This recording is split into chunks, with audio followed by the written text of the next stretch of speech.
شہزادی ایلینا اور غدار سپاہی۔ سلطنت کے دل میں موجود شمس القصر اپنی سنہری دیواروں، بلند میناروں اور جگمگاتے صحن کے لیے مشہور تھا۔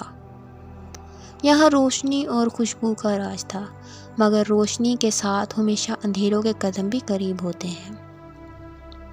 محل کی شہزادی ایلینا نہ صرف اپنی خوبصورتی بلکہ اپنی دانش مندی کے لیے بھی رعایا کے دلوں پر حکمرانی کرتی تھی۔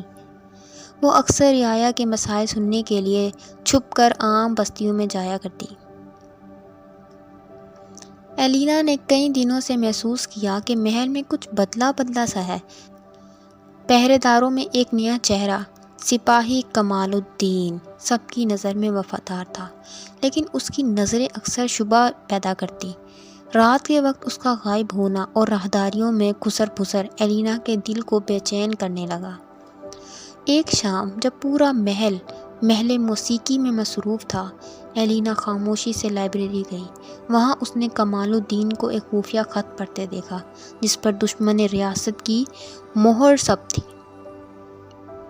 وہ لمحہ اس کے دل پر گراں گزرا۔ یہ کیا ہے؟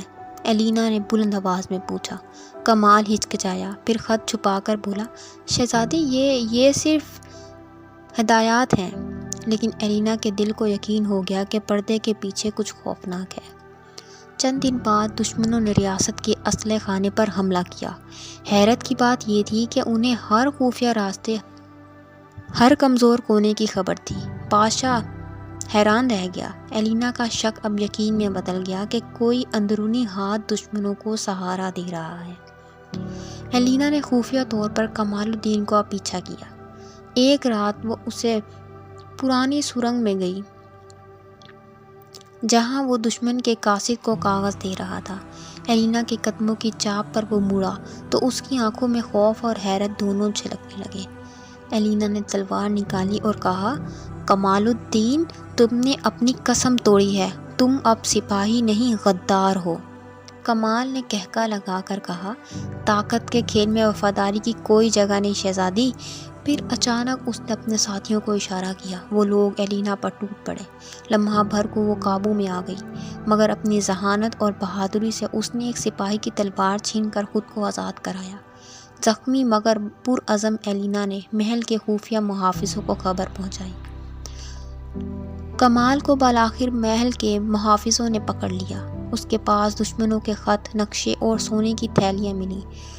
سب ثبوت واضح تھے۔ جب دربار لگا تو ایلینا آگے بڑھی اور کہا، یہ ہے وہ چہرہ جو اپنی زمین کے خلاف بکا، یہ ہے وہ ہاتھ جس نے شمس القصر کے راز دشمنوں کو دیے۔ بادشاہ نے لرزتی آواز میں کہا، کمال الدین، تم نے اس ریاست کی جڑوں میں زہر گھولا ہے۔ پوری عدالت خاموش تھی، صرف ایلینا کے الفاظ گونج رہے تھے۔ فیصلہ ہوا کہ کمال کو عمر بھر قید میں رکھا جائے گا تاکہ وہ اپنی غداری کی سزا ہر لمحہ جھیلتا رہے۔ ایلینا محل کے صحن میں کھڑی تھی۔ رعایا کے لوگ اس پر پھول نچھاور کر رہے تھے۔ سب کہہ رہے تھے، ایک عورت کی عقل اور بہادری نے ہزاروں سپاہیوں کو بچا لیا۔ اس لمحے ایلینا کو احساس ہوا کہ اصل طاقت تلوار میں نہیں بلکہ سچائی اور وفاداری میں ہے۔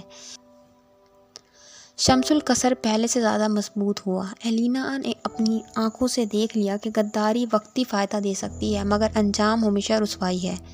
ریاست کے بچے اس کہانی کو سن کر بڑے ہوتے اور کہتے، ایلینا کی ہمت ہمیشہ ہماری رہنمائی کرے گی۔ اس کہانی سے ہمیں یہ سبق ملتا ہے کہ وفاداری سب سے بڑی طاقت ہے۔ لالچ انسان کو اندھا کر دیتا ہے، سچائی اور حوصلہ ہمیشہ فتح پاتے ہیں۔ اگر آپ کو یہ کہانی اچھی لگی ہے تو چینل کو سبسکرائب، ویڈیو کو شیئر، لائک اور کمنٹ ضرور کریں۔